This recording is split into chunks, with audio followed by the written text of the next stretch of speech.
आज मैं आपके सामने एक कहानी लेकर आया हूँ, बाप और बेटी की कहानी। एक बार बेटी ने अपने पापा से पूछा कि पापा, क्या मैंने आपको कभी रुलाया है?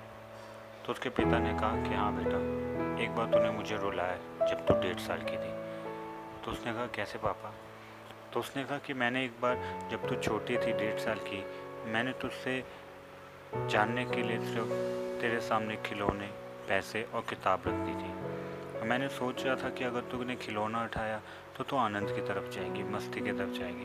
किताब उठाई तो तू एजुकेशन की तरफ जाएगी, और पैसे उठाए तो तू बिजनेस की तरफ जाएगी। इसका मतलब तू पैसे को ज़्यादा मूल्य देगी। तो इससे मुझे थोड़ा बहुत आइडिया हो जाएगा। तो वो सिर्फ एक क्यूरियोसिटी के लिए, मैं जानने के लिए सामने रख दिए थे। तो मैंने वो तीनों चीज़ें तेरे सामने रख दी और मैं चुपचाप देखता रहा।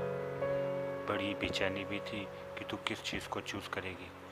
और तू घुटनों के बल आई, तीनों चीज़ों को देखती रही थोड़े टाइम, और तूने उन तीनों चीज़ों को साइड करा और मेरी गोदी में आके बैठ गई।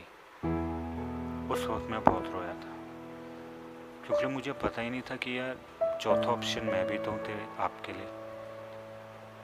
तो तुम मेरी गोदी में आके बैठ गई। मुझे पता चल गया कि तुम मुझे चूज़ किया तीनों में से।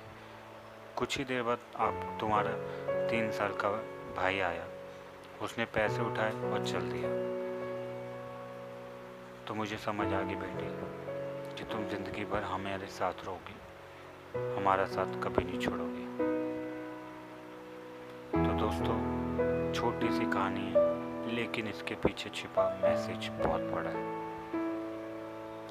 कई लोग पुत्र की चाह में इतने दीवाने या इतने पागल हो जाते हैं कि वो बेटियों को कदर या बेटियों की कदर करना ही भूल जाते हैं। लेकिन अगर हम आज के ज़माने में देखें तो असल में बेटियां ही काम आ रही है माँ बाप के, लड़के कम आ रहे हैं। तो दोस्तों, मेरा सीधा सा छोटा सा मैसेज है कि कदर करिए जो परमात्मा ने आपको दिया। हर एक चीज़ की रिस्पेक्ट करिए।